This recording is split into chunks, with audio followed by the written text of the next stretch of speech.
nothing on my head. Nothing? No. Oh, I see what you're saying. I said enough to the muff.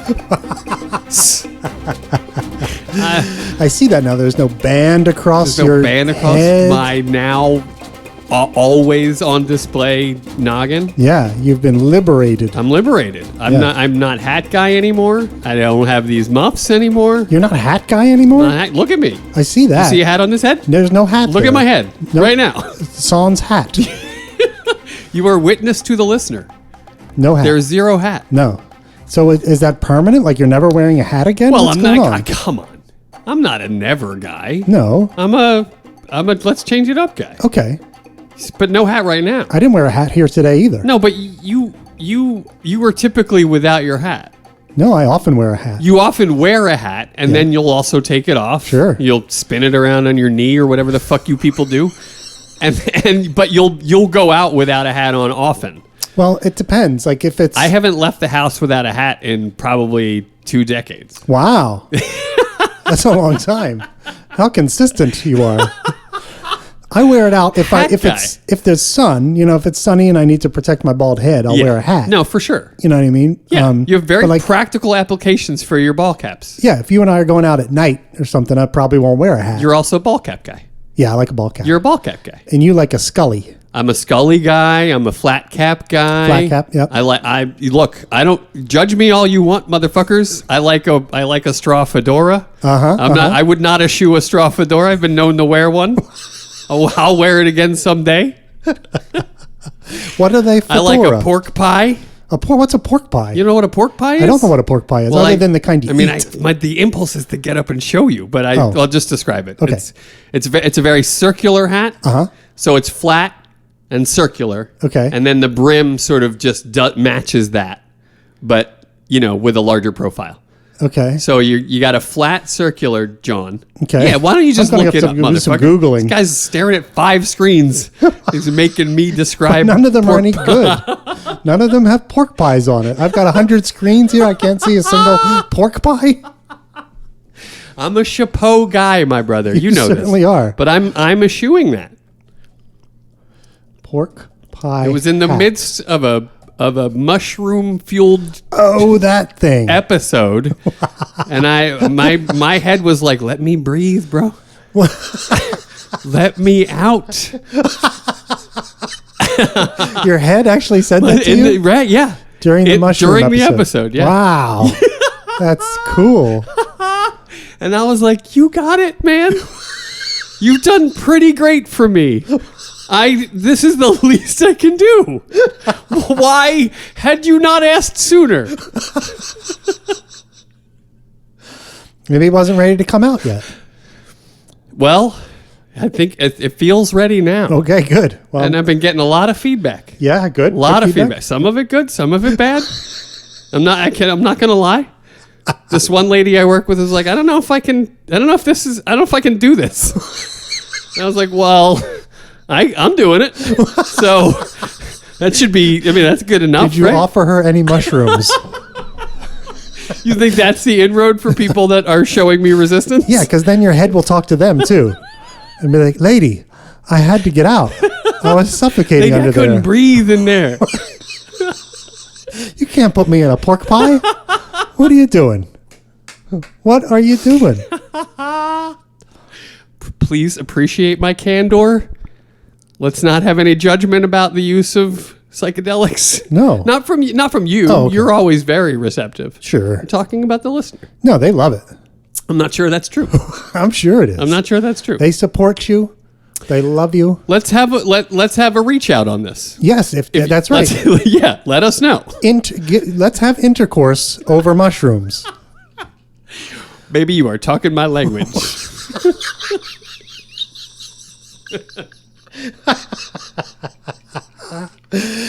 Yeah, so get at us because we have the ever famous email address. You meant discourse, right? No, intercourse. two-way in talking, Two-way talking. Yeah, intercourse. Discourse. Well, okay. Yeah, whatever you want to have over mushrooms, let's just have it, okay? I'm not going to pick nits here. Okay. But get at us at the email. We got the email, which is confidentially speaking podcast at gmail.com. No, fully spelled out, confidentially speaking podcast at gmail.com. That's the email. I'm sorry. If you're that guy. And then in the blue sky, hit it, Zumbo. Confident ole. Right? Am I right so far? So far, yeah. And then it's speak with a G, right? Is that right? It's all the consonants in speaking, but none of the vowels. S-P-K-N-G. Blue sky dot social dot whatever the hell it is. Yeah. So skeet at us. Yes, give us some skeets. We love skeeting, especially Ulrich. I'm pro skeet. Yeah, pro skeet over here. This is a pro skeet duo. That's right. Right? Yeah, we proved that last week. We did. We did. And will again if we have to. God damn it. Don't push us on this. No, do not. But welcome everyone to Confidentially Speaking. A better way to let your head tell you what it wants to do. And this week we're talking all about Captain Dudley Smith. A perfect time to talk about exposed heads. That's certainly on this episode, yeah. Right? That's a noggin and a half. Yeah, James Cromwell has. Sure. I mean, it's way up there. It's way up there. I mean, how's the weather up there, James? And then it also continues on. It's you know what I mean? He goes into there's a lot of beach on that forehead. He goes into a bar and the bartender says, "James, why the long face?" Right? You know, that's what happens. Totally. So totally. Yeah. He's a big guy. He really is. He really is tall and lean. Lean and mean. I believe 6'7", if I'm not mistaken. I mean, is his listed height. That seems right. Yeah. Right. Yeah. I mean, when he's standing next to a baby pig, it's hard to tell. But he's up there. He is. The guy could probably dunk at one point in his life. Oh, there's no question. Yeah. There's no question. Yeah. Cromwell down the lane, Statue of Liberty style, flush. There's no question in my mind. But not in a braggy way. No. Not in a braggadocious way. That's not James Cromwell. Simple one-handed dunk. Flush it, Yeah. 2 points on the board. That's right. Back up the court. We got work to do up here, boys. Good fundamentals. Exactly. You know, yeah. Very reliable scorer. One of the best. James Cromwell. One of the best ever. Yeah. And I wonder Once went 18 for 18 in a game. Is that true? No, I don't think that's true. That's No, I'm making. But wouldn't that be great? That would be great. Right? Or just to play some hoops in the driveway with James Cromwell. How much fun would that be? It'd be amazing. It would be amazing. And I wonder if it causes any problems on set where you're shooting and it's like, okay, we got the shot set up. Bring in Cromwell. And then it's like, why are we only singing up to his neck? What happened here? I don't see the head of James Cromwell. How many apple boxes do you need on the set of a movie with James Cromwell? Bring me the head of James Cromwell because he's out of frame here. Right now. Bring it down, motherfucker. Yeah, exactly. Damn, that director got real dicky at the end. Everybody was like, "Cool, yeah, let's get James's head down," and he was like, "Motherfucker, why you gotta be like that? We was all doing it. Everybody was about to do it." Yeah, you do wonder, was Guy Pearce standing on a bunch of apple boxes or somebody to do these something, or they dug a trough they're if there's a walking scene off and they do that, right? I don't know. It's fun though. I'm sure it's creates a fun challenge for them. I don't know that he and Tom Cruise have ever been in a movie together because you'd have to dig a big trench. No question about it. To get Tom Cruise and him in the same frame. No question about it. Yeah. Tom is a small man. He is. Yeah. He's tiny. Likes to make the jazz though. So I'm not sure he's ever made any with the Cromwell, but that would be an interesting matchup. No, I'd love to see them. Yeah, they'd be good together. And Cromwell's been in so much stuff. I would be kind of surprised he wasn't in it. Has he ever been bad? No. And maybe they were in something together. It's possible. We should do some research on that. We're going to get into it. Maybe we'll find one. That's right. But why don't we start with the scene which we discussed last week? All the way last week. Whenever that was, 2 weeks ago. Whenever last week. Yeah, the last episode. Yeah, exactly. Yeah. And it's the scene with Exley and Dudley, their first scene together prior to Bloody Christmas, but the same evening. Right. But this time we're going to look at it. We're going to study the Dudley stuff, which we kind of skipped over last week. We tried to. We tried. We did our very best. We dipped our toe here and there. Definitely. But, Yeah. Well, there's more to get into for sure. Absolutely. Yeah. So the description in the screenplay of Dudley, I wanted to share with you because it's a nice one. I love it. 50, handsome in his police captain's uniform, Fascinating. Dudley sings in a beautiful low tenor. Tough, respected. He's a department power to be reckoned with. And then when he finishes singing a song, he said, which we talked last week a little bit about, he's singing Silver Bells That's right. to the policeman in the room. That's right. And then it says in the screen directions, Dudley finishes to applause, which is also what happens at home with Mrs. Smith in the bedroom. No doubt. No doubt. I mean, it's Dudley's own applause, but at least somebody for sure. appreciates it. Come on. What? Dudley fucks. There's no question. No question. His 4 fair daughters. 5, I think. I thought he said 4. He says 4 in the movie. That's 5 in the book. How about that? Is that That's right? Funny. Yeah. That's funny. They cut one sister. Yeah, why would they do it? Maybe I'm wrong. Then I feel like maybe I'm wrong. I think you're right. I remember him saying 4 fair daughters. I think you're right. Yeah. But So, I believe anyway, in the books, 4 I or believe it's 5. 5. Whatever. I mean, He fucks. After the first 3, you lose count anyway, right? I mean, so who cares? Yeah. No, Dudley, yeah. And finishes with applause. He gets after it. and it is to great acclaim. Yeah, that's right. That's Smith with an S, may I remind you.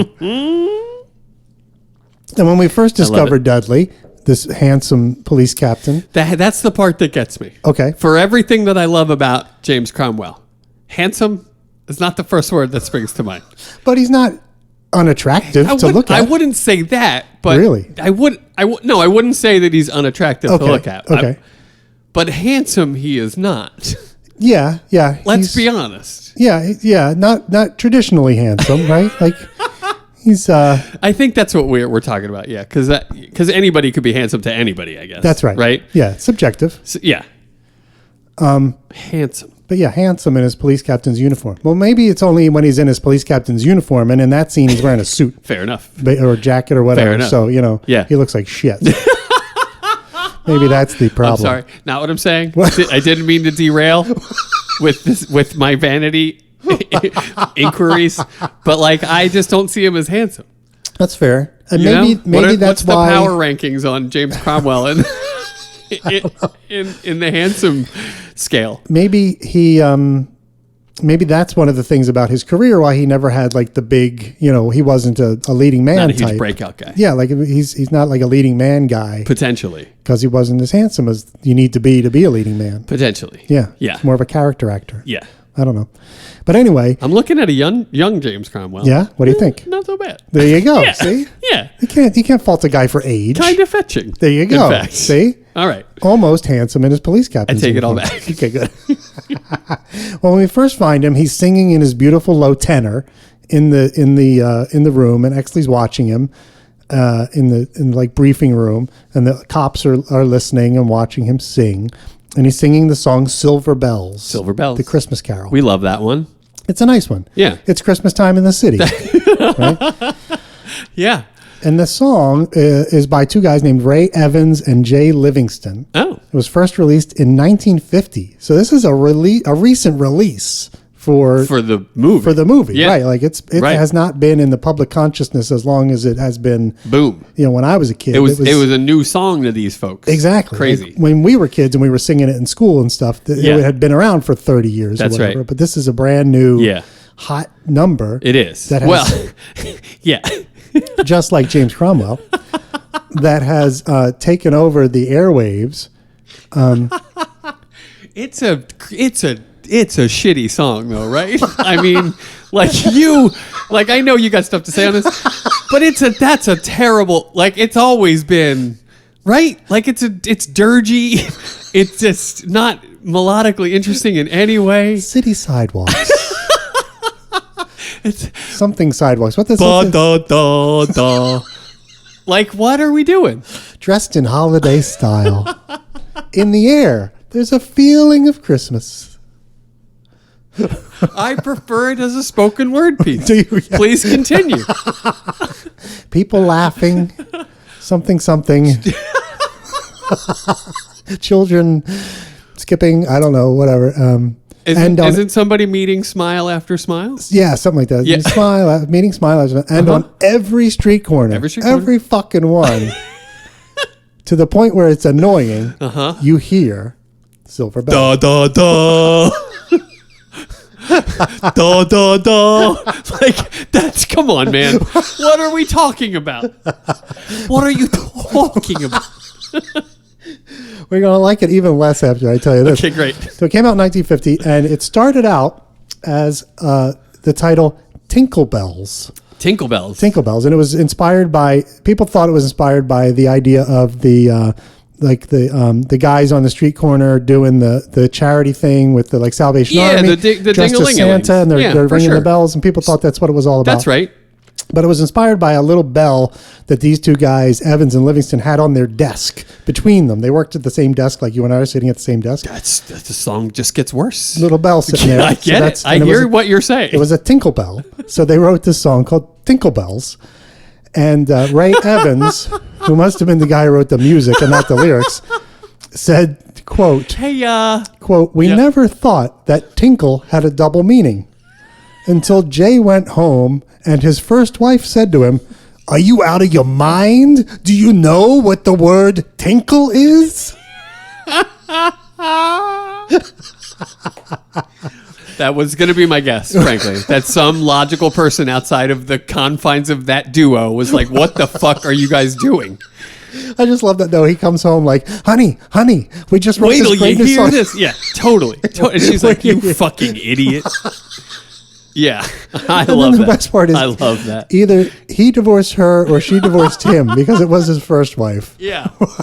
Maybe they got divorced over the Tinker Bell ball situation. I think it was probably her. She was like, I can't take it anymore. I'm tired of fixing your fucking I gotta lyrics. keep reminding this guy that words have double meanings. Yeah. Yeah. Have you ever heard of a homonym? You idiot. You fucking child. Yeah, I love that. Though. That's $1. That's $1. Okay, I'll take it. All right, okay. $1. Fair enough. Fair enough. So yeah, Tinkle Bells. And then they went back to the drawing board, Silver Bells. put the work in, came up with Silver Bells. Yeah, I wonder if they went through any other iterations. Nice before work, they fellas. got Yeah. What other bells are there? Brass bells. Iron. That's all too, not enough syllables. How about iron bells? Or tingle bells. Tingle. Not tinkle, tingle. Tingle bells. Shimmering bells. Shimmering. Too many syllables. Too many. You're right. Ringing bells. Ringing bells, ringing bells, ringing down the lane. That's too much like that other one. Oh, that's right. Shit. God damn it. Jingle bells. That's a good one. Oh, no, that's taken. That's exactly like the other That's taken.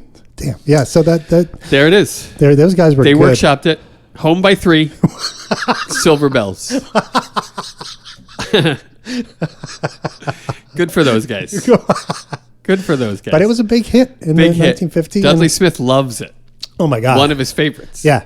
Well, it was sung originally by Bing Crosby, and he's a big Crosby. I like Bing Crosby's voice a lot. He's I'm just great. saying that for the record. Especially on A Christmas Carol. Can you do much better than that? That's where you first heard him. Yeah. As an American, that's probably where you first heard Bing. of Bing. But he's got the catalog. He's done my the God. classics. Yeah. Yeah, lots of big hits back in the day. Really great voice. It scratches your head like how's he just kind of like not often considered. And so relaxed, like So such a relaxed. relaxed voice, Yeah. and a baritone, like a deep baritone, not Yeah. like a high pitched kind Really of guy. just soothing, Yeah. pleasing to the ear. Can we cast Bing Crosby? He did do some acting in his day too. All right. Who would they play? Who would they play? John Hamm, Jean-Claude Van Damme, Heather Graham, the boys from Wham. Who would they play? Who would they play? Chris Pratt, Chow Yun-Fat, Benjamin Bratt, Oliver Platt. Who would they play? Who would they play?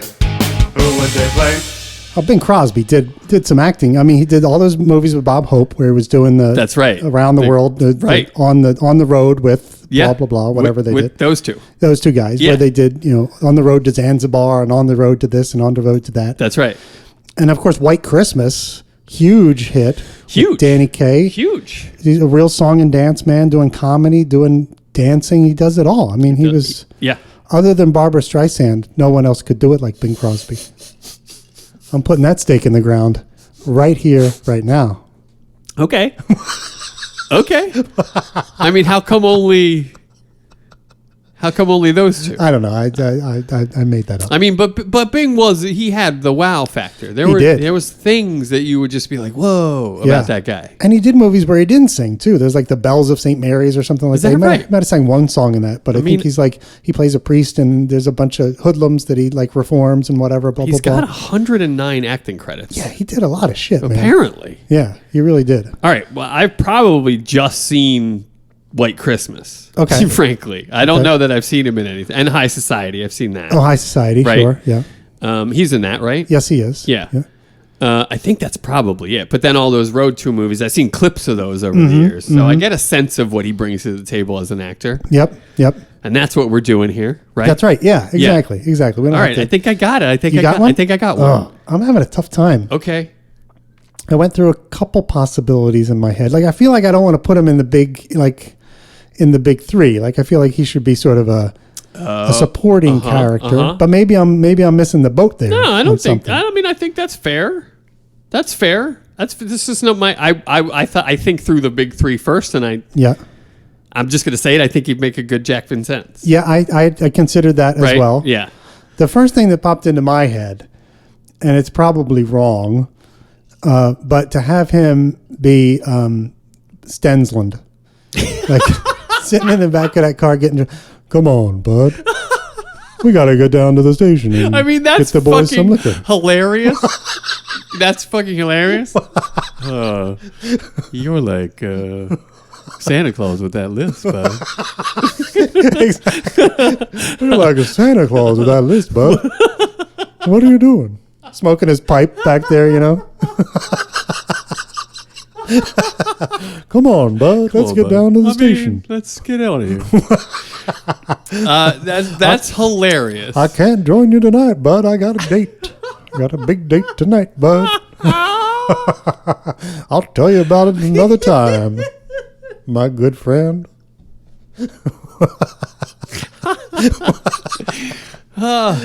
Yeah, I mean, yeah. I don't know. How do I say no to this now? I mean, it's the wrong move, but it's too fucking funny. It's too fucking funny. All right. It's the wrong move. You think so? You know, yeah. I think, I mean, right, he's not, like, because the things they say about a Dick Stensland, you're not going to want, you know what I mean? You're not going to really believe it about the Bing Crosby. Yeah, Bing Crosby's not a disgrace. Not a disgrace. Right? Yeah, not, yeah. you know, Yeah. His fitness is probably pretty good. Yeah, I get that too. Okay, I got another one for you. All right. All right. How about a Pierce Patchett? Oh. That actually makes a lot of sense. He's holding a drink, you know, the whole time. He's got the pipe. No, that actually makes a lot of sense. You know, he's kind of real smooth and even better than Vincennes, I'd say. Yeah. Yeah. That's So interesting. I would do that. You like that one? I go Pierce Patchett on that. Okay. Jesus fucking Christ. No, Pierce Morehouse Patchett. Oh, how do you do? I'd say this is more personal to you, Officer White. Would you like me to sing a song about it? Well, what do men and women normally do when they get together? Yeah, there you go. Huh? I mean, that's good. That's just good. That works. And it's also funny. All right. Okay. Bing Crosby, Pierce welcome to the Patchett Morehouse Patchett. Or as his friends call him, Maury.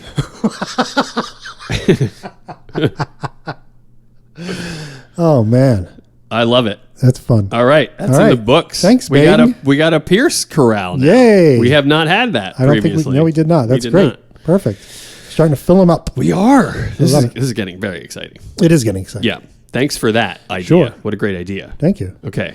All right. So anyway, so he Back to sings Silver Bells. The men applaud, and he comes out and then he starts working the press. On his way out, he gets a little cup of water. Look, To swirls it around a little. Freshen up the old vocal cords after the workout they just got on the Silver Bells.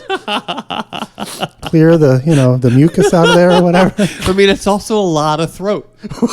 Like from a plumbing standpoint, that's like, Yeah. it's a lot of ground to cover. That really is. Like, It's a lot of dryness on a surface area. That really is. The water, it takes a while for it to get from Yeah, like that's his right. lips down to like his belly. That's or whatever. right. Yeah, Yeah. It takes a long time. A It's long trip. It's a Long trip. Yeah. Yeah, long trip. And a lot of surface area to get dried. Yeah. You got to wet it all. That's right. It's a long Yeah, giraffe-like. you wonder if that little tiny cup of water is enough. It's not. No. It's not. Okay. That's why he needs to go right to the nog after for the toast. But it's just going to dehydrate him. It's got dairy in it, and it's got the alcohol. They say it dehydrates you.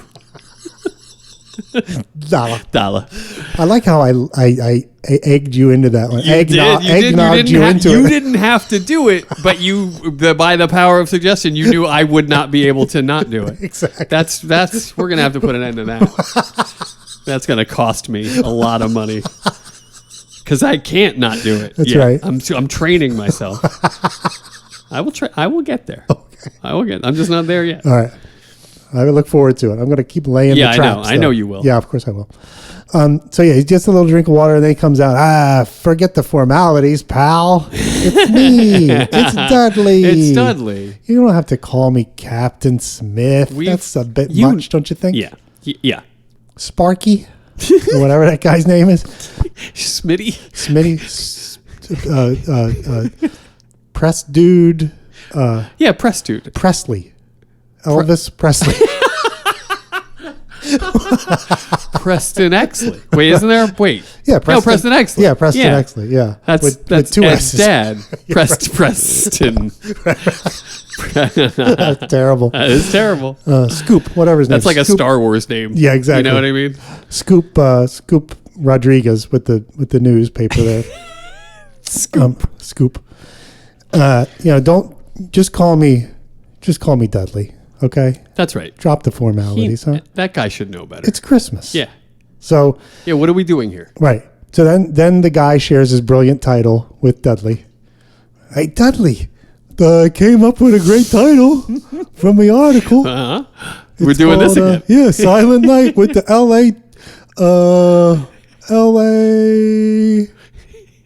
Oh, don't tell me. He doesn't know police department. That's it. That's the one. Police department. I heard you. What do you think, Dud? Yeah. So he loves it, doesn't he? He hates it. Yeah. That's grand, lad. Yeah. Is that what he said? Oh, that's grand. That's grand. Yeah. Whatever keeps him lined up. Exactly. And he takes a little. I love the Cromwell takes a little pause there. He hears it and he's like, holy shit, that's bad. Yeah. Before he says, oh, that's grand, lad. It says dramatic pause. Does it? Yeah. It does. It's so funny. I love that. Yeah. Yeah. So yeah, he and then what happens? And then here's a thing that's not in the movie, but it's in this version of the screenplay. Okay. After he says grand lad. And then he says, but wait, how's this? So Dudley has a suggestion. Oh, yes, I did see this. You remember this? Tell me this. Yeah. The sanctity of the night is an invitation to the darker criminal element. Our vigilance will not be diminished. God damn. Right? Yeah. How about that? That's really good. And the reporter, as he should be, scribbles furiously the quote. Oh, is that right? So he's like, that's good stuff, Dudley. That's going to get me to the front page or whatever. The fuck. That is hilarious. And then he says, remember that's Smith with an S. Well, I will tell you that in the novels, Dudley Smith is one of the main characters. Like he's probably the main. And so there's a quartet of novels, right, of which L.A. Confidential is the third. Right. And he's like the main antagonist. He's in like I think he's in 3/4 of the four novels. Uh-huh. And in the novels, he is known for having a way with words. Like that's one of the things that he's known for throughout all those novels. Yeah. And I have it's a fairly long description of Dudley Smith if you want to find out some more about him. I'm just going to go ahead and sit back. Well, stay close to you, Mike, because if something comes up you want to talk about, I'm just going to head down the block. You keep talking. Well, his middle name, by the way, is Liam. It's Captain Dudley Liam Smith. Liam Smith. Dudley Liam Smith was born in Dublin in 1905. Immigrated to the U.S. and was raised in Los Angeles. Tough life. Tough life for young Dudley. Yeah, you think? I think in 05 in Ireland, yeah. Yeah. Yeah. And even L.A. What was L.A. like in 1905, True. I wonder? Yeah. True. It was certainly not like it was in 1953. No. Yeah. A shining, gleaming new city. Yeah. And he joined the LAPD in 1928, just before the fall of the stock market crash or whatever, 29. I gotcha. So he's just been on the force 22 years when we meet him. 28 to 53, 25 years. 25 years. Yeah, 25 years. Okay. So it's his. Oh, it's 53? 53 is the movie. Okay, Yeah. all right. Golden anniversary for Dudley, I guess, to be on the force. Congratulations. All right. I hope they gave him a nice, something. I hope they gave him a nice something. Something. Silver watch and a cupcake party? So, yeah, exactly. Some punch and pie? Bit of honey. Because they're like golden yellow. Here you go. Here's some bit of honey. Where's bit of honey on the power rankings of all the candies? You were just trying to jam this in. No, I am finessing it in because you're not. Okay. I'm easing this in. All right, you want to do a power ranking? Like it's midnight on date night, brother. I'm easing it in. I'm easing it way in. All right, this is a new segment that we're inventing right now called Power Rankings. It's so new we don't have a jingle for it yet, but imagine there's a hilarious power ranking jingle that would play to introduce this segment. But seriously, where is the bit of honey in your rankings? Very low. Very low, right? Like, if there's 100 candies we're ranking. Yeah, it's 101. No. I mean, it might not even make on the list. It might not even make the list. It's a bad suggestion for power rankings. What about you? Do you like a bit of honey? I mean, it's not. I mean, obviously, most of my candy is remembrance based. Yes. I don't eat them much anymore. Of course. But bit of honey's on the list. Yeah. Oh, yeah. I enjoyed it. Okay. Yeah, like I like that better than like Nerds or whatever the fuck. Oh. You know what I mean? Now, see, I love a Nerds gummy cluster. I love Nerds gummy clusters. They are like crack. And I need so zero good. convincing of that. I for sure I can pick candy out that you will love. I have your candy dar. Okay. I think. So where would you? Here's another one I want you to rank. Okay, then. power rankings, Higher 1 to or 100. higher- Candy, higher or lower? Higher or lower than bit of honey. Mary Jane. You remember Mary Jane? Sure, I do. But just like a bit of honey. It's very similar, but it's like better. molasses Better. kind of, right? Isn't that what the idea was? Sort of like a molasses It was flavored yeah. candy or something. But also like that same sort of like Consistency. super hard, but then Chewy. way gooey if you let it. Yeah. I like the Mary Jane better Than a bit of honey. than a bit of honey. Okay. Yeah. All right. But My I'm brother and I actually went through a fair share of Mary Janes together. Really? We both like that candy very Oh, much. that's nice. Yeah. Well, that's good that you like the same thing. Yeah, we did. It's probably genetic or something. Could you know? very well be. Could very well be. I mean, how'd they even get into the fucking house, right? Somebody else liked him too. That's right. Right? There you know go. what I'm saying? Yeah, exactly. You know how it works. That's right. Some say Mary Jane is a gateway candy. Well, I passed through the gate, my brother, and it's nice on the other side. I'm trying to think of other candies that have sort of the same qualities of a Mary Jane. Yeah, because it's not fair to put bit of honey up against like a chocolate Fair. candy thing or something delicious. Sugar daddies, you know those? Sugar daddies, yes. They're it's kind just of a it's like caramel. that, but on a stick. It's like they're just kind of in that yeah, world. or a sugar, and that's like a caramel stick. Yeah, that's right. Caramel It's stick. a caramel let's say. stick. Yeah, I like that way better than either a bit of honey or a Mary Jane. Thank you. Thank you very much. So your power rankings put caramel stick way over both of those. Yeah, this is a stick up. Get your hands in the air. 'Cause this is a caramel stick up. Speaking of which, do you pronounce it caramel, caramel? I'm a caramel or guy. caramel? I'm a caramel guy. Caramel. Caramel. Caramel. Sometimes I'll say Yeah. caramel if I'm trying to have some Caramel. fun. Yeah, there you go. Yeah. But basically, you're in the caramel tunnel. I'm a caramel. I have caramel tunnel syndrome. And I thought this segment wasn't going to be good. See, and then you just make a jingle and we'll plug it in. So easy. Awesome. Well, that's this week's Power Rankings. Oh, there's going to be more, I bet. I'm hoping. I won't put it past I'm you. hoping. All right, good. Oh, my God. Okay. So in the first novel that he appears in called The Big Nowhere, Dudley Smith is described as being tall, beef-side broad. Okay, nailed one of those two. Tall. Right, 1 out of 2. Beef-side broad. He's definitely not beef side broad. How about red-faced? Yeah, 2 out of 3.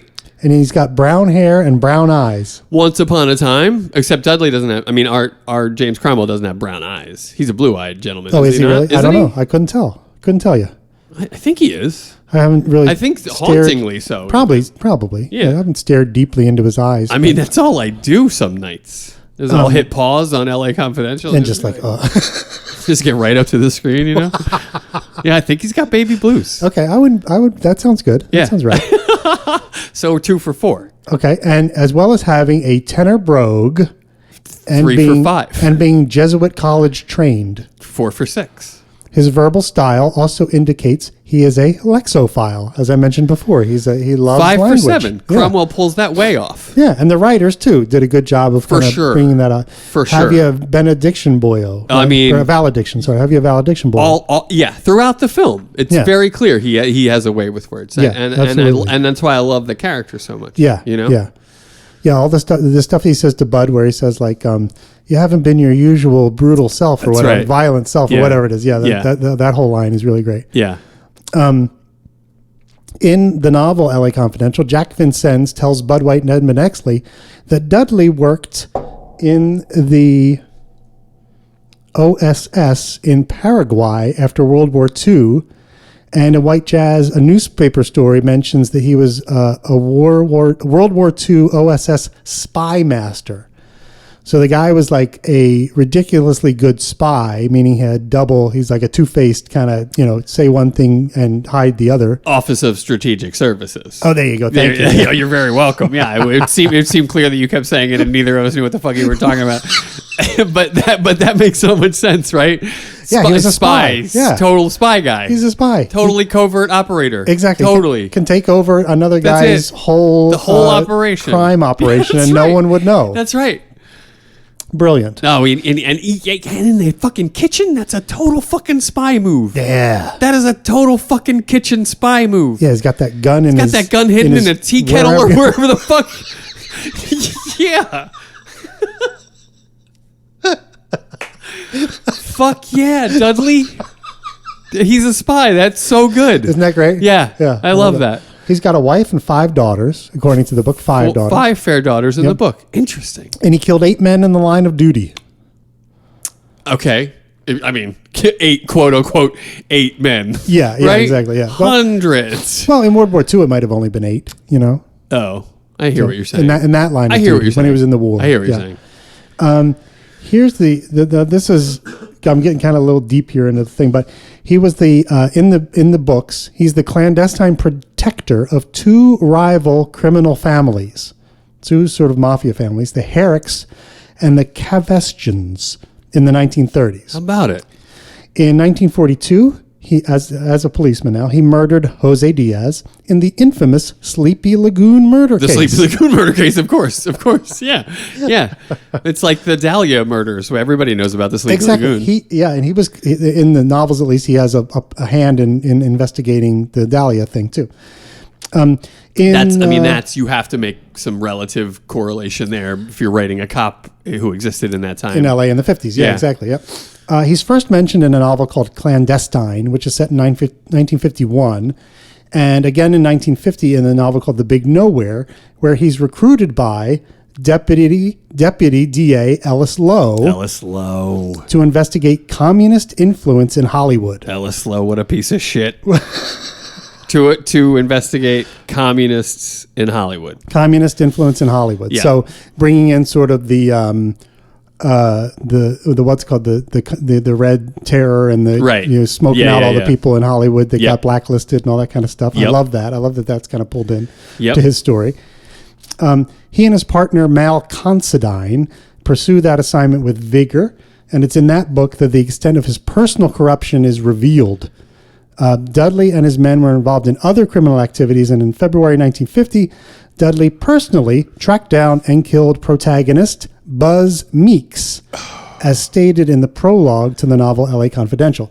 So in the very first pages of L.A. Confidential is this great shootout scene. It takes place at an old deserted motel, where at the very end, where Buzz Meeks is kind of hiding out with all that heroin or whatever. Yeah. And then a bunch of guys shoot at him from all angles. And then at the very end, Dudley walks in and takes the stuff out, which was the scene that scene's not in the movie, but the way it's written inspired the shootout at the end. Exactly. It is kind of in the movie. Yeah, just exactly. up in the future. Exactly, and Yeah. with different characters. With it, right, Yeah, exactly. but it works pretty much the same way it Yeah, does in the book. That's brilliant. Yeah, and it's great. I love that scene. That's brilliant. Leland Buzz Meeks. Yeah. And so Buzz Meeks is the protagonist of that novel, whichever one I'm currently talking about. The Big Fascinating. Yeah, the Big Fascinating. Buzz Meeks is the hero I in the love Big it. Nowhere. Yeah. I love it. I know, isn't it great? Let's get us a Buzz Meeks and make that movie. Okay. Let's get that same guy who plays him in LA Confidential. I think that guy He's got to still be around. past his prime. That though. guy is leading man know. material. They call me Buzz because I'm always buzzed. No, man.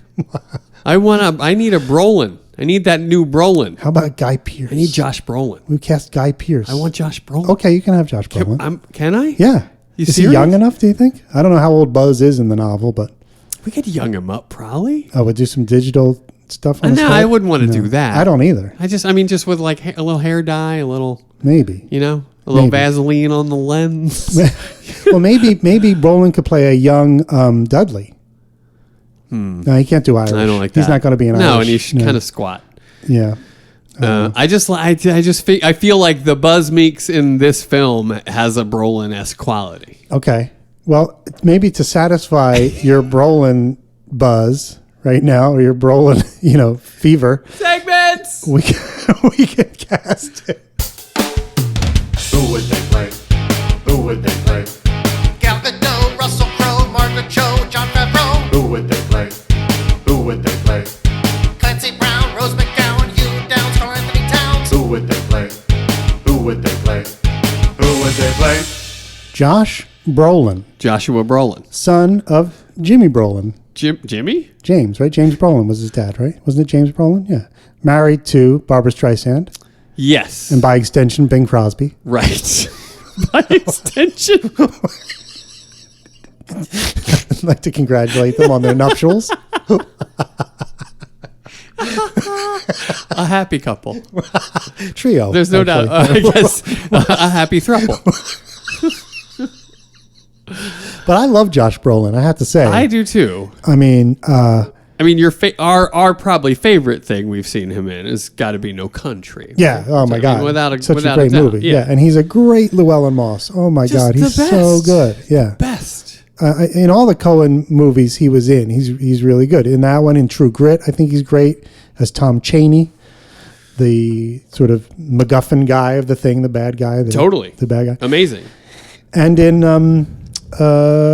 Hail Caesar, he plays the fixer. Right. Yeah. Yeah. Oh yeah. So good. Yeah, he's great in all of them. So good. And three very different sort of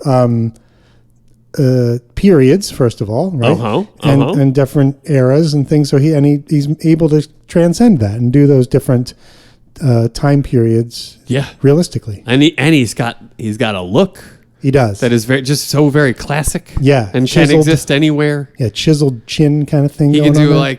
he can do soft dramas. He can Yep. do like. He's the ultimate villain in the Marvel universe. He's what's his name, Thanos, with the glove and everything. You're right. Yeah. Everyone forgets that. Yeah. Yeah. I mean, yeah, just really an impressive guy. And he's like been a hero. He's been a superhero and stuff too. He's like an X-Man in one of those movies. Yeah, he was in Deadpool, one of the Deadpool right. 2, I think. Yeah. He was like a superhero-y kind of guy too. I mean, he's think all so. over those movies. Yeah, he can- in a few iterations. He's very versatile. He can do a lot of different things. Yeah. So So we could have him do almost anything. that's right. So Right. yeah, where do you stick him in this is the question. Where do you stick him? Yeah. Where like if you were half finished with your caramel stick and you wanted to return to it later, so you just kind of lick it and you stick it on the wall to come back to later, where would you stick James Brolin? Why are you sticking it on the wall? Where else you going? You can't put it in your pocket. There's lint there. Back in the wrapper. That's what you do. I threw it away. That's tried and true method. I already threw it away. But you though. know you're not going to get through the whole fucking stick of caramel. I might. I have. In the No, past. you're sticking it to walls. Clearly you're not. Wax paper is another good alternative. Yeah, but I mean, the wall's right there. Saran wrap, if you got nothing else. I mean, that's a lot of work. I'm talking lick it and stick it. It's 2 steps. I see. Yeah. All right. I don't love it. I don't love it. It's going to take the paint off the wall. It's going to negate the pleasure of the sugar daddy thing. I don't like it. All right, fine. Well, what do you like for James Brolin? Well, I went a couple of ways on this. Oh, okay, good. All right, so I want your feedback. Sure. I think a great Bud White, Yeah. right? Yeah. Like just has the whole thing. Yep. He can brood demeanor. He can, He's yeah. he's sort of imposing. Yeah, not the biggest He's broad. guy. He's but broad, though. Yeah, he's broad. Yeah. He seems imposing. Yeah, he's played a superhero. Like Yeah. you could believe him being inhumanly strong when Yes. when things get out of hands. Yes. you could believe that. Yep. So I went that way. Yeah. I think that's if James Brolin is like top 3 stars we have to work with, he plays that role. Okay. But if we're just like fucking around, Yeah. he's playing Buzz Meeks. Like he gets out of the limp or gets out of the car in that one scene, right? Like he'd be Yeah, great at that. he would be great at that. And we get one day with the James Brolin They call me Buzz. or the Josh Brolin, excuse me. Josh Although Brolin. James could also do it. He could do the same part. Yeah. But yeah, I think I mean, if we're having some fun, Yeah. Josh Brolin. I could totally see him being Buzz Meeks. You want to go Buzz Being Meeks? a protector of Pierce Because he Paget. seemed a little suspect of. I could see him as Bud White too. Yeah. Yeah, but you were like, yeah, but not you had an imposing thing. I mean, Yeah. I'd love to have him as Buzz Meeks because then he could also be in our other movie, like you said. That's why you want him as Buzz Meeks. That's why I 'cause then want we him as can Buzz Meeks. we can have him in both. then he could things. be where we right. We have continuity. This guy gets me. You get me. It's a continuity question. Yeah, that's what it is. All right, so Buzz Meeks. Do it. All right, love welcome, Welcome, Josh. welcome, Josh. Joshua. Let me know when we want to recap what we have so far. We don't have to do that now, but Nah. you know what I'm saying. Yeah, I do. Yeah. Sometime we'll have to do that. We'll at do some it. Point. We'll Yeah. do it. Okay. All right. Let me tell you a little more about our friend Dudley. I know it's long. No, I told you I'm it was long. kidding. I told you. Yeah, I don't mean that. I don't But mean by that. 1950, It's hard to match up with a segment. yeah, We're it's true. just getting back into the episode. By 1950, Dudley reached the rank of lieutenant and would remain there throughout the 1950s until his promotion to captain in 1958. By this time, here's where we get some fun stuff. I'm listening. His personal rivalry with fellow LAPD Captain Edmund Exley resulted in a power struggle between both men, in which Edmund Exley won when Smith was attacked by a man named Wiley Bullock. Whoa. Yeah. Who's this Wiley Bullock? I don't know. Some guy who attacked him. The attack left Dudley with brain damage that rendered him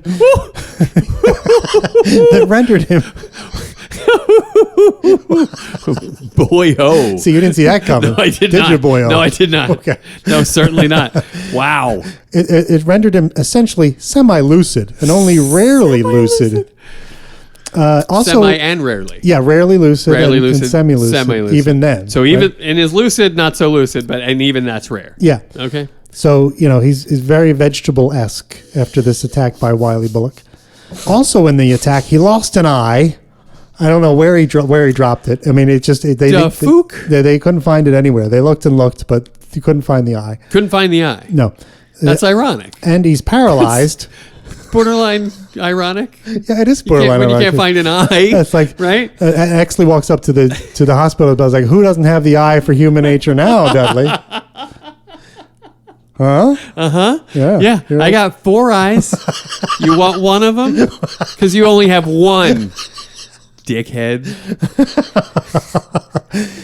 He's paralyzed. Yeah. Probably will never be able to walk again. And it's unknown when Dudley died. You know what? What? Yeah. That's great. Yeah. I love this. This is like justice, right? Yes. He gets his Thank just you. desserts. Yes, that's the suffering that a Dudley Smith should go through. Yeah, exactly. That, yes. He gets a little payback here. Yeah. It's unknown when Dudley died. However, he's apparently still alive, albeit confined to a nursing home in 1976. Oof. As is revealed in the epilogue to the novel White Jazz. Oof. And then there's some prequels also set in the same world. I love it. One called Perfidia, which is set in 1941. Billy does this old guy thing where he has to take off his glasses to look at the screen.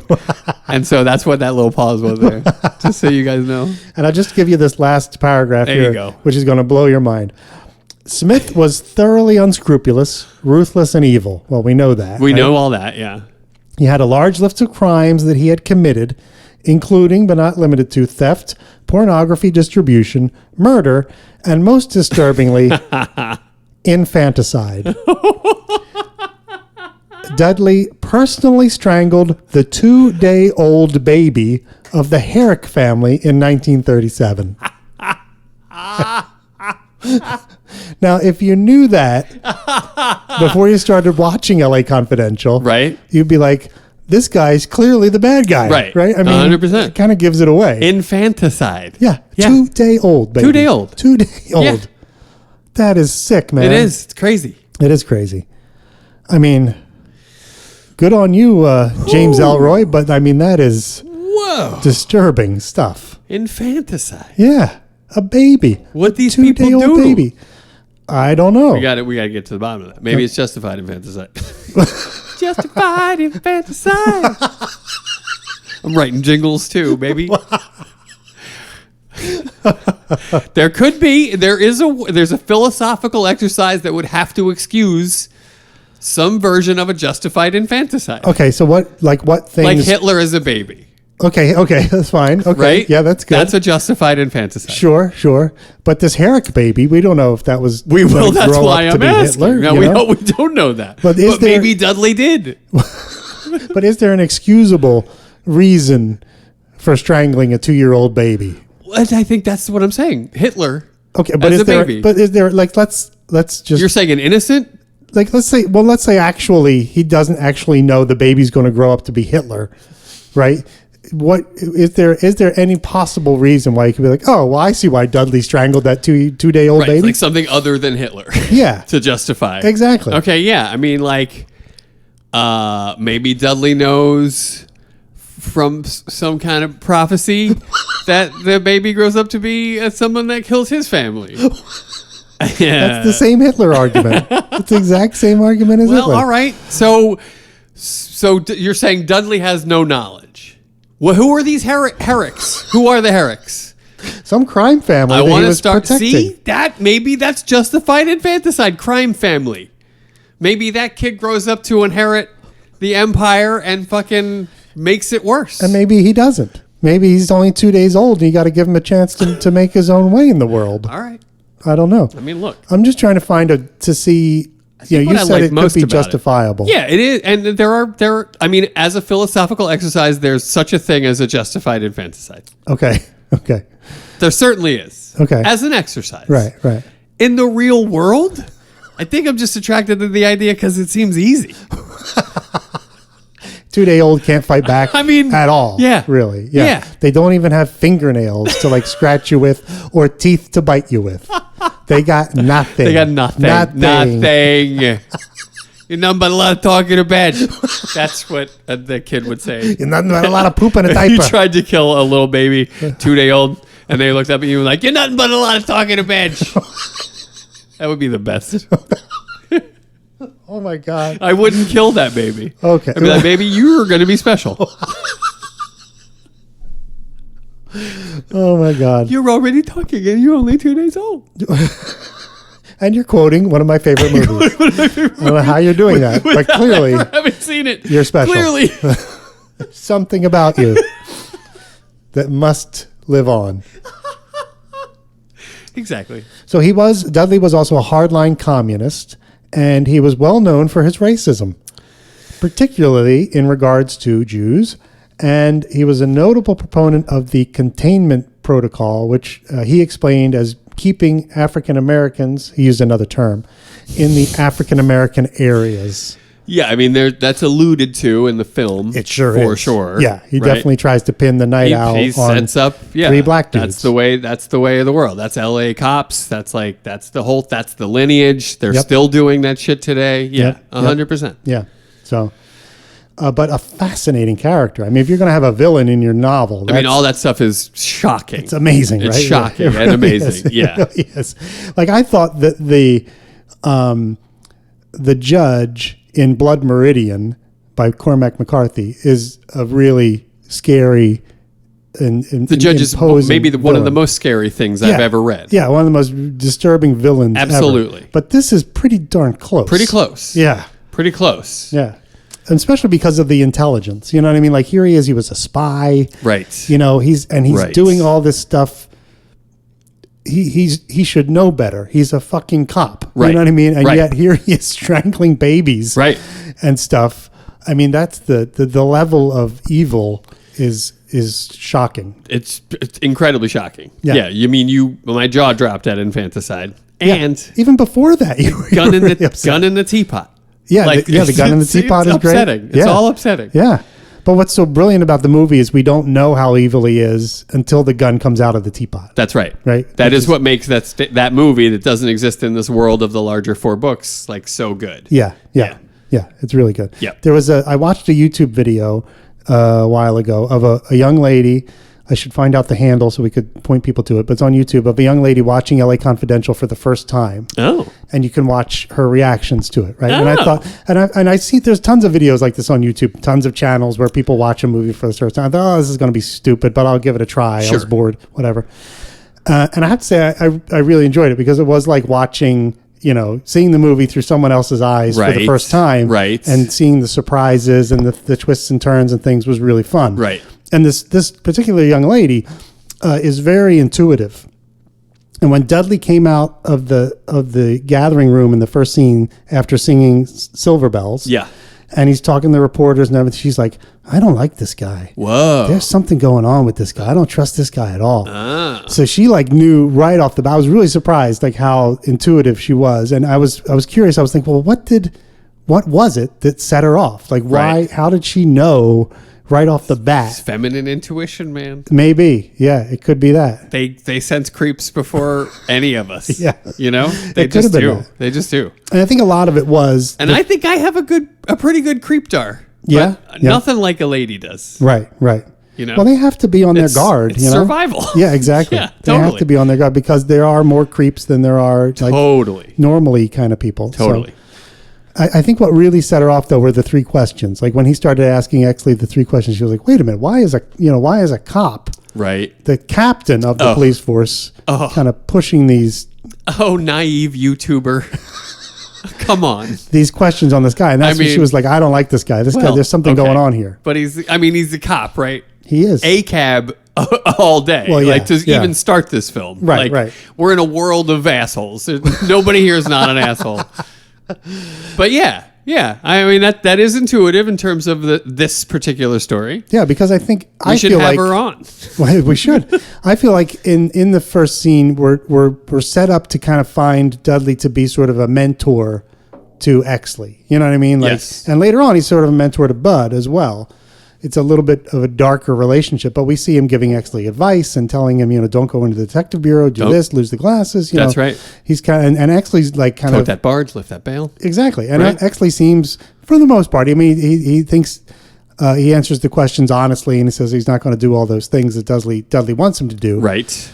But otherwise, I think he's into like the advice and the leadership that Dudley is providing him, the mentorship. Yeah. Because he wants to get where Dudley is eventually. Yeah. So Yeah. Which is clear, and we talked about in the last episode, by all of the sort of non-speaking stuff that Ed Exley does in that scene. He's just constantly he's having his eyes on Dudley the whole time. He's locked in. He's saying things that is is trying to like ingratiate himself clearly. All that stuff. Yeah.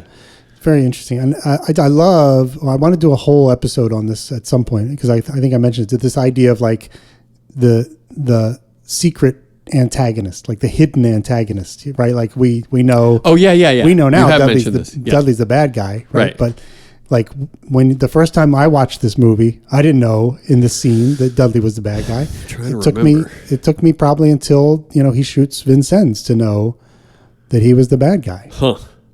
I think that's probably true for me too. Yeah. Yeah. I think I was legitimately surprised. Yeah, I might have had bad vibes. Yeah, you might have. Might have, but And this young lady, I don't think I expected the gunshot. Right. For sure. Yeah. And this young lady was still shocked by the gunshot, even Yeah. though she knew. And Yeah. even when Vincennes goes to his house, he's like, you're lucky my wife and fair daughters are out of town. Yeah, yeah. Whatever. She's like, uh-oh. But she still was shocked. when he Nobody gets shot. home. Yeah. Yeah. So, I think even if you're like, at some point, that guy's gonna kill that guy. You didn't expect him to turn around from the teapot and be like, "Ba-blam." Yeah, exactly. It was- and you didn't expect it to be those two guys necessarily. No, it's true. Jack seems like pretty corrupt and on the side of the corrupt. It felt like cops.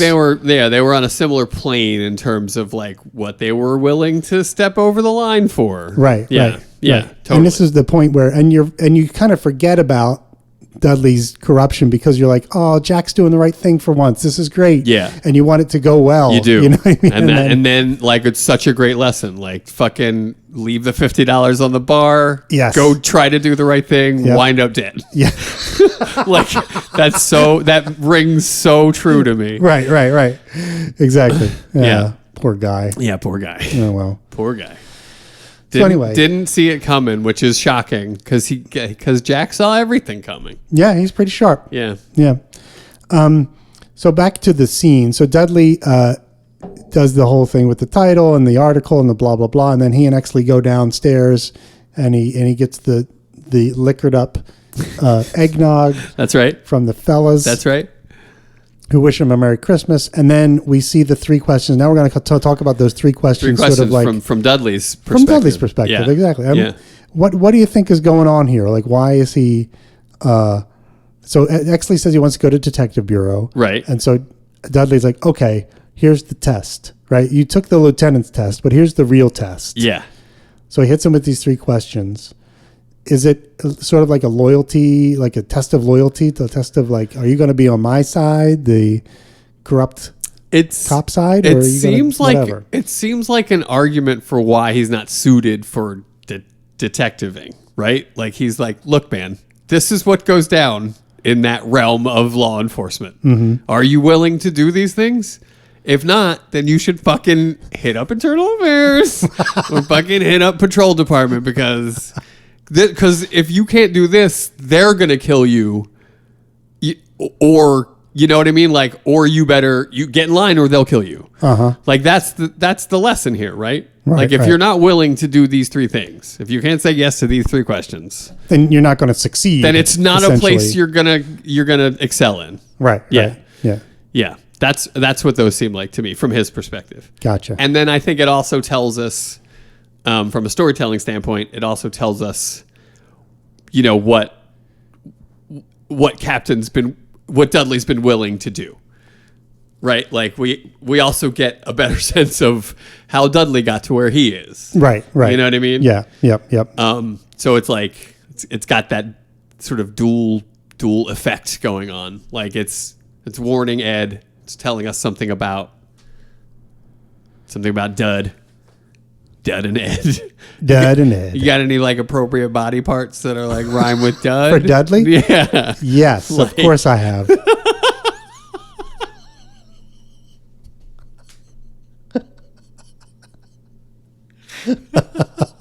Well, let's just say we know he's tall for one thing. Yeah, right? he is. He's stretched. Which he's stretched.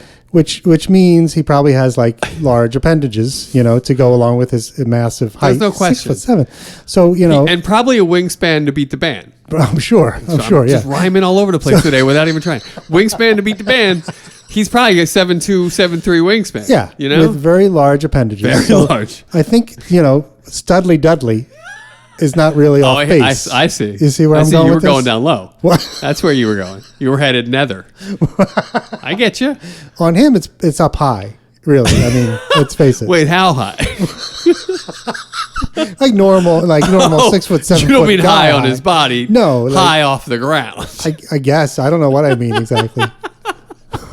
It's not high on his body. It's in the normal spot. But you're saying like High up- overall height. Yeah, overall height. Yeah, because he's so tall. Well, it depends on the hang, right? Exactly. Depends on And the height of the Depends person. on the dangle. And height of the other person too. You know what I mean? Like it's all relative, really. Depends on the angle. Depends on the dangle.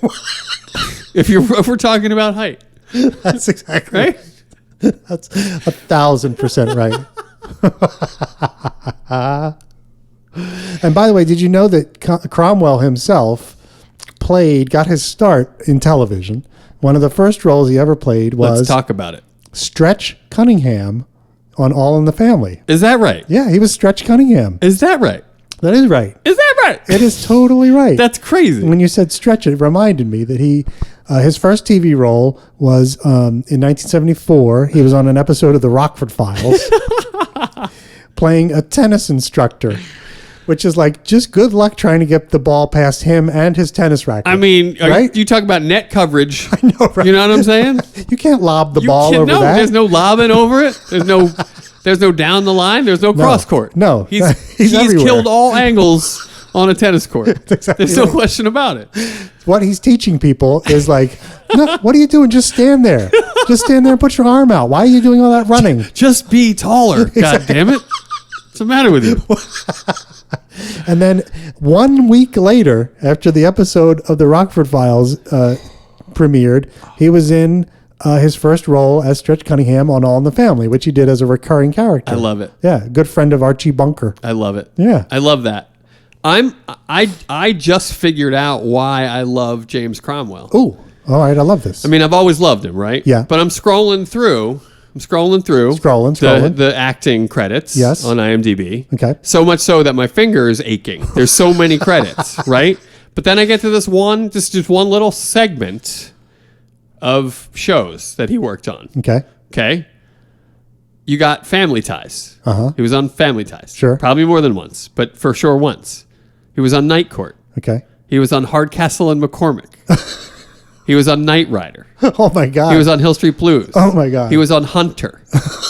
He was on Magnum PI. Oh my God. So you see what I'm getting at here. You Like, grew up I on saw that Cromwell. guy Yeah. in everything. like weekly. All the time. And, Yeah. and probably loved him. Yeah. Yeah. And it's young people may not understand that today because they don't watch like weekly television. The They like binge. ingestion of shows is different. Yeah, they binge. Whereas back in the day, we were watching it on a weekly basis. And and anticipating it for 6 days. Yes. Until you know what I mean? Like until it happened. Yeah. And I'll tell you, there's another fun TV nugget about James Cromwell. Give it to me. From a little earlier than the period you're talking about. Okay. But from 1977 to 1981, he played 4 different characters in 4 different episodes of Barney Miller.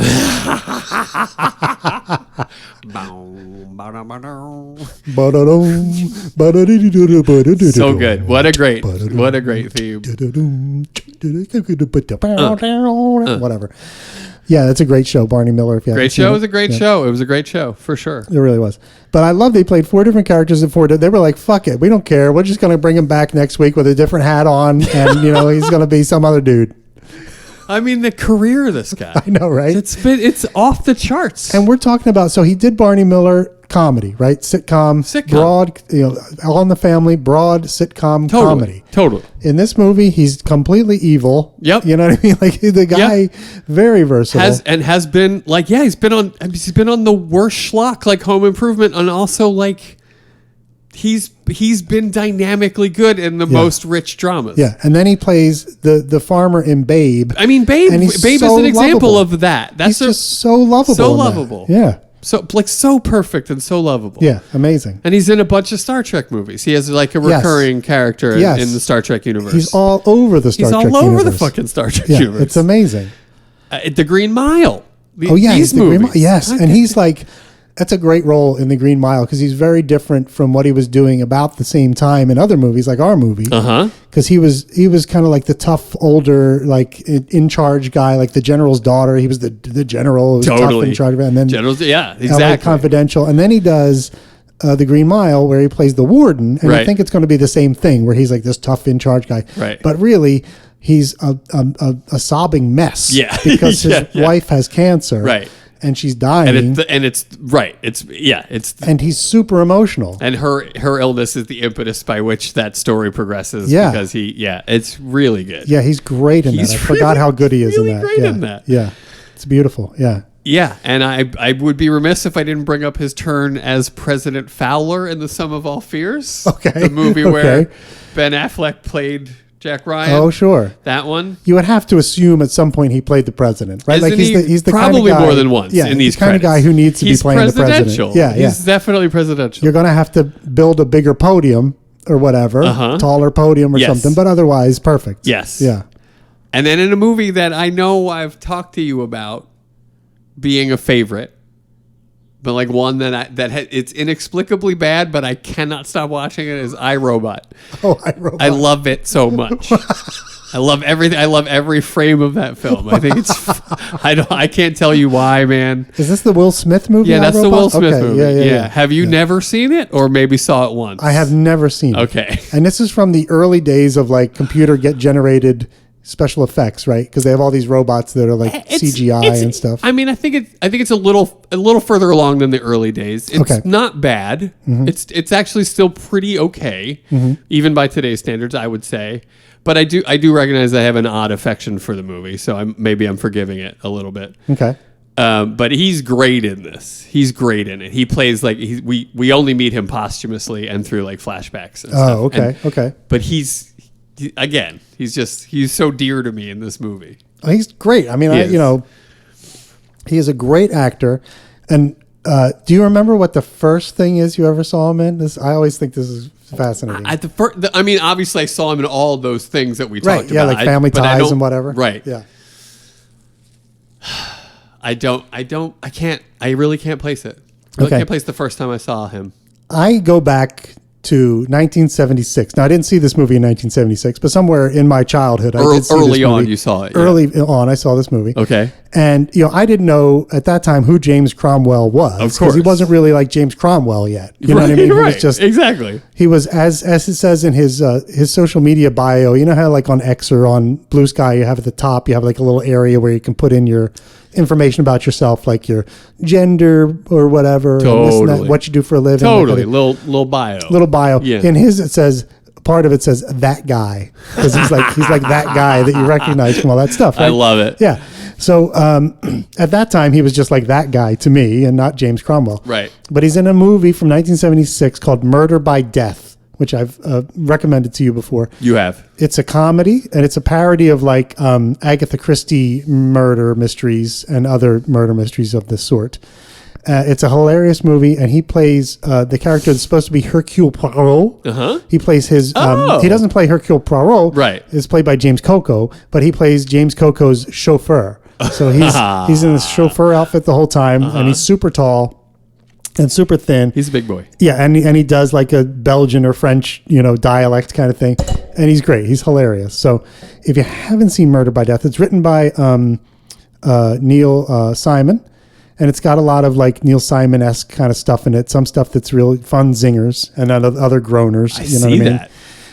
But it's got Peter Falk. Peter Falk, Alec Guinness, Peter Sellers. Yeah, It's crazy. come on, they're great. It's great. Yeah, I should Nancy definitely Walker. watch this. I should definitely watch It's this. bonkers. It's fun. Yeah, it's hilarious. And I like from the time I was a kid, I guess it was on like cable TV early on in the old days. I was watching it all the time because I love this movie. Oh, I love it. Yeah, it's really funny. So check it out. I will check it out. This is my Truman Capote. Truman Capote plays the mastermind behind. I mean, you would have it's had great. me at Capote. Yeah, it's hilarious. Honestly. It's All crazy. right. That's Yeah. great. But yeah, and part of the thing I love about Cromwell is of all this stuff, like, yeah, he's been around for a long time, obviously, since like 76. He's been doing TV and movies, 74 and Jesus. whatever. The career on this guy. I know, crazy. The nerve of this guy. Even better than the career, though, is the life of this guy. Yeah, talk about it. Because Which- he's a real one. He really He's is. what you kids call a real one. He is a real one. He is. Yeah, he has been an activist. Activist. I don't know what to call him other than that, but I'd call him an animal activist first and foremost, and then an activist and an environmental activist. Yes, an environmental activist, and like he's not like an activist where like he just says he is. Like he actually shows up. No, he at does things the stuff and actually does the stuff. Yeah. I read a story in here where he had super glued his thumb to the counter of a Starbucks to protest something or other, like unfair business practices, or like when they were pick one. union busting or There's whatever. 1,000 things to choose from. Yeah. Starbucks. Yeah, exactly. But like that's the kind of stuff that like he's got morals, he's got principles, like he speaks up for important things. He's especially animal rights. That's my guy. And it was the movie Babe. You know how I am. Yeah, when he did the movie Babe, it pushed him to become a vegan. Love it. Yeah. Love it. because I know you have an affection for pigs. I do. You really do. Yeah. I do. No, I'm not kidding. That's not a joke. No. In That is not a joke. 100%. Yeah. One of my favorite animals on the planet. And I love to hear you talk about them. Pictures of me like kissing pigs on the snout. Yep. They're the fucking best. They're the fucking best. They are, and they're so smart. Like people don't think about that. That's what makes them the best. Yeah. Yeah. Someday I will partner with one. I'm sorry. That's right. like you would with a dog. Oh, okay. You'll have a pet. I'll have a pet, but I don't like to. Gotcha. I don't like to speak in dominionist terms. So Right. Oh, gotcha. Partner. I'll share space with a pig. What I would say is you'd have a pork snuggler. That's the way I like to put it. Little pork snuggler running around. You live a Pixar life, my man. Pork snuggler. Pork snuggler. I'll adopt pork snuggler. I'll love it. I love a pork snuggler. Same as downtown, $40. There you go. The other thing I love about Cromwell is he lives according to Wikipedia, lives in a town called Warwick, New York, which is not far from where I live. It's only about maybe an hour north of where I live. And I used to go there. Yeah. I used to go there every fall with my wife, and we'd take various friends with us on like a fall fun day.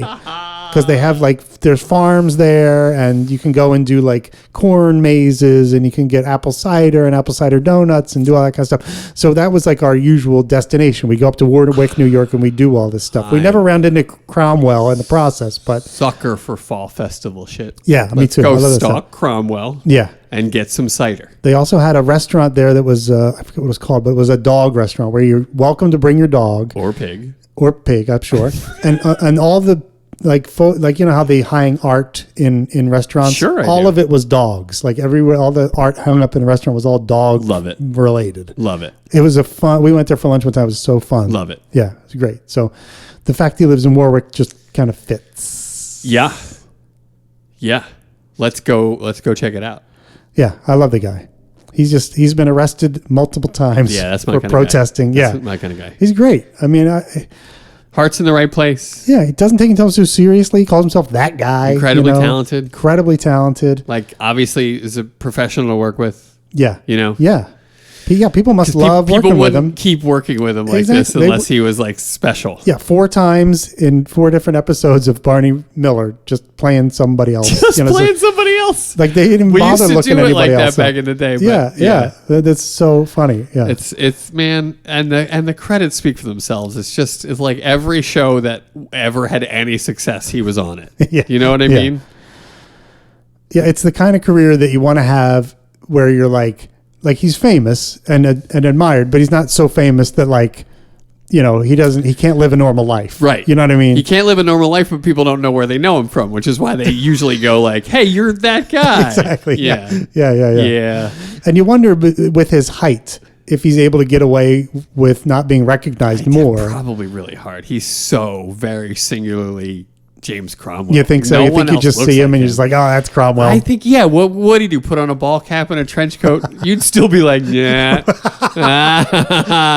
Nice try, James Cromwell. But I wonder if he looks taller in person is my thing. Like too tall to be James Cromwell. Exactly. Like we talked about where they kind of even up the heights of people. Maybe you're right. Maybe you're right. The screen. Maybe you see him in person. You're like, no way. That's a basketball player. I think he probably is cursed by like his height alone pulling people's eye, and then people going like, I think I know that guy. Yeah. He stands out in a crowd, and you're like, wait a minute. And then you're like, hold up. That's that dude that strangled a 2-year-old or whatever, 2-day-old. Yeah, I mean, I think he's often recognized, probably frustratingly so, but then also nobody knows exactly where they know him from. Right. Perfect. It's the perfect level of fame. It is kind of perfect, yeah. Because people come up to you, oh, I loved you. You're so cool. I know. You're I a have famous no idea guy. who you are. Yeah, exactly. You could sign an autograph for them as anything. You don't have to put your real name, but whatever. Nobody knows who you are. And he's done amazing work, man. He's really good. I mean, he's really freaking good.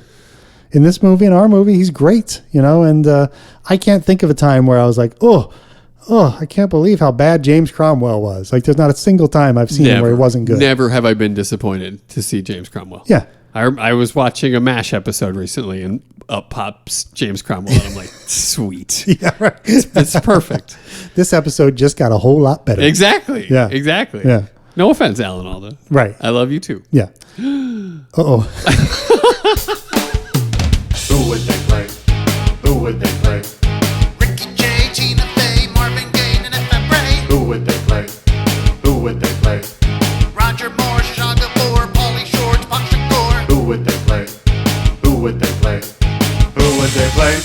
Well, that's fantastic. Alan Alda. It only takes a sharp inhale and some eye contact, and you know exactly what's going on. Our chemistry is budding even further, my friend. Budding. Budding. Bud White. Leland. Leland Bud Meeks. Leland Buzzbeaks. So what do you think? my God. Did anything pop out immediately? Because it didn't for me. No. I just know I want to work with him. Yeah. So let's give it some thought. Let's give it some. Okay, so Alan Alda. The great Alan Alda. Yeah, he's pretty darn great. One of my favorites. Yeah, I love him. Did you see him in Glengarry Glen Ross? I did. He played, yeah. I did. And he played Shelley, right? Yep, that's Yeah. right. That's Yeah. right. And he was great. Yeah. He was great. I mean, like way. This is gonna sound like criticism. He was bigger than I think he maybe needed to be, but bigger than everyone else that was playing. But other than that, I was delighted by his performance. I could totally see him in that delight. role. Like Yeah. that's easy. He was casting, great. You know? He was great. Yeah. He was great in the ways that like Jack Lemmon had the opportunity to pull it way in on film. You know, Alan Alda didn't have that opportunity on stage, so Right. it felt big. But he was great. Right. He was great. I'm sure he was. He was yeah. great. Yeah, I'm struggling. Well, wait a minute. Hold on. Hold on. Yeah, go ahead. Go ahead. I love your suggestions. I was going to say. Come on, bring it to the room. All right. I was going to say Ellis Lowe. That's what I was gonna say. Okay. All right. I feel bad making I know. I do too. Alan Alda's Ellis Lowe, though. You know what I mean? It seems insulting to him. I do too. He'd probably be an okay Dudley Smith. Yeah, he'd be a good Dudley Right. Smith, actually. Yeah. He would. Pretty okay. Still very tall. Very tall. Very lean. Tall and lanky. Yeah. We got the lank and the tall. And I feel like he could pull it off, Yeah, he probably could. you know? Yeah. There must be other characters. Are we forgetting Sure there characters? Are. Sure there are. Characters. Give me a character. I need a character. We got to find something good for Alan Alda. Something juicy and fun. He could be the and- guy that says, between the two of you should take a photographer. Because I love that guy. That's one of my favorite guys in the whole movie. So we could give him that. Oh, come on. That's It's underutilizing. yeah. No, I agree. Although I he agree. can deliver a punchline. We know He's that sharp from, on the from punchlines. MASH. Yeah, he does that a he'd lot. make that motherfucker pop. And he'd make you cry in the next, line. He'd make you laugh doubt. and then make you cry. I mean, on mean, MASH. you and I watched every episode of that show more than once. Yeah. Not together necessarily, Right. but that was our lives. And That's what was available, and it's what people like you and I watched. Yeah. And he's so good. So good. He's so fucking good for a million seasons, however many seasons. He's so fucking good. Yeah. The episode I will never forget is the one where he's having like a mental breakdown. Yeah. And it's him and the therapist. Yeah. And he tells the story Sydney. about the bus ride. Yeah, Sydney. Sydney, tells yeah. the story about the bus ride and Yep. the woman that had the chicken that Yep. wouldn't shut up. Yeah. I mean, this is appropriate for this episode. We're talking about Dudley Smith strangling babies. My heart wants to tell me that was the final episode. It was not the final episode. Okay. It was like a very special episode. Okay. Towards the end, though. Yeah, Yeah. it was definitely towards the end. But it is a heart-wrenching. No, it is. I remember If you haven't it very seen it. clearly. Yeah, yeah. And it's very like Life of Pi. It's kind of a Life of Pi kind of thing where he's having this delusion. It dips into like utter chaos at times. Yeah, Yeah. yeah. But I don't know whether to tell what it actually happens or to spoil it for if people. it's in or your not. heart, it's an old episode. It is old. Yeah. But what essentially happens is he's telling his therapist he was on this bus ride from somewhere in Korea because they're in the war, and Right. the bad guy, the enemy, the Koreans or whatever, are like bombing nearby and attacking, and so they have to be really quiet Lots on of this stops. bus. Yeah. Lots of stops. So And every the time chickens, they have to stop, and they have to be totally quiet. And there's this chicken too loud. that's making all this noise on the bus, and it won't shut up. That's right. And so finally, out of his panic, he gets up and goes to the back of the bus and he strangles the chicken Right. to keep it quiet. Right. And then It's through oddly related. it's right. To I'm something telling we you. already talked That's about. what I'm saying. Yeah. And then through the therapist, he realizes that it wasn't a chicken on the bus that was making the noise, that it was an infant. It was an infant. Yeah. And it's just Yeah. It's heartbreaking. So heartbreaking. It's heartbreaking. Like, I will never forget that episode of MASH because it was me either. just horrifying. And I must have bawled my eyes out. I mean, it's just an amazing thing. For sure. Yeah. Yeah, it's a beautiful episode. But now you don't have to watch it because I told you what happened. No, it's good. Yeah, it's really good. It's good.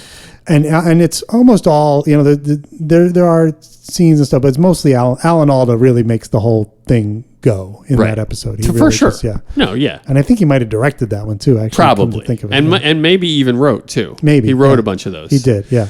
And those were up his alley. So we'd have him all over. We'd have him in the writer's room. We'd have him. Oh my God. We'd have him I don't know what to do with him. That's the whole problem. playing with different things. What do you think? Well, so Ellis Lowe stuck out. Yeah. Just because he'd be really good at that. He would be good. Let's do that then. Also Dudley Smith. Yeah. And I'm also Pierce Patchett. Oh. I think you could slick him back. Maybe. Give him a little He's mustache. I don't know. What? He's a little too Alan Alda-y for Pierce Patchett. How is that different from Straith-Harrony? Well, Straith-Harron can be a little more dark and a little more mysterious I don't and know. that kind of thing. Well, all right. Okay. Let's do Ellis Lowe. I think that feels good. Well, It was our first. Both of us it was our first thing. Alan Alda, Meet the McGinleys. Oh no! Oh God! This is shaping up to be quite a corral. They're all in there together. Love and life. Love life. Okay, great. That is great. Ellis Lowe, Alan Alda. There you go. We did it. There it is. There it There is. you go, Ellis Lowe. What do you know, Ellis Lowe? Well, you got anything else you want to tell us about James Cromwell? Not really. Just that, a huge affection for the man and for the work. Yeah. Always. Yeah. Not that he doesn't get enough credit. He does. And it doesn't seem like he needs it. But Yeah. I mean, he's not. He doesn't seem needy. yeah. No, he doesn't at all. Babe was the big thing that kind of where he finally got the chance to be the guy in a It movie. propelled him Yeah. forward. As opposed to being just a supporting performance. You want to take a crack at the top four? Sure. Okay. Babe. Yeah, for sure. I'll go. Wait. What? I assumed as much before actually looking. It's not in there. Babe is not Babe in the is top not four? in the top four. Oh my God. No. All right. I lose already. But here, I'll throw out some No, other you ones. get three of those. I do? Price Okay. is Right style. Oh, okay. Wait, no. Family Feud style. Okay. 3 strikes. Three now. X's. Yeah. Okay. Yeah. How about Babe 2? I'll give you the LA answer. Confidential? That's right, man. Okay, LA ding, Confidential. Ding, ding, ding, ding, ding. How about The General's Daughter? I Ding, don't ding, know. ding, ding, ding, Okay. ding, ding, ding. We talked about it. Oh my God. It's a hint. Some Star Trek thing or something? That's not the one I was hitting, fat, but yeah. Uh-huh. Yeah. Well, we might take Star Trek. All in the Family? I don't know. Okay, so we're taking Star Trek. So you get 3 out of 4. You got one guess left. And we talked about it. We talked about It's Star Trek First Contact, but we're giving you that one Thank you. because you said some Star Trek thing, and the judges are drunk. So it's all good. All right, but we got one more, and we talked about Oh my it. God, we talked about it. And you loved his performance in this film. Oh, It was transformative. It was a great part of the storytelling. We talked at length about it. oh my God. I'm drawing such a massive blank. It's the pressure. Damn you can't it. understand. All right, you want me to just... Yes, tell me, The please. Green Mile. Oh, The Green Mile. Oh, of they're course. calling Yeah, The yeah, Green yeah. Mile. Yeah. Yeah. Yeah, that was No, good. but valiantly played, brother. You got 3 out of 4, honestly. And 4 was right Almost. there. Right Yeah, there. it was right there. Yeah, if I'd listened to my head, I would have gotten Yeah, it. if you didn't feel the pressure and you were just like chilling, Yeah. you'd have been fine. Exactly. Yeah. All right. Well, I feel really good that we did this. Yeah, we wrapping it up? I think so. James You wanna Cromwell, wrap it up? Dudley Smith. Oh, I mean, throughout this movie, he's unique and fun, and we'll talk He is. about it. Not in order, but we'll talk about it. And he's great. And there's some phenomenal Dudley Smith stuff coming up. oh yeah.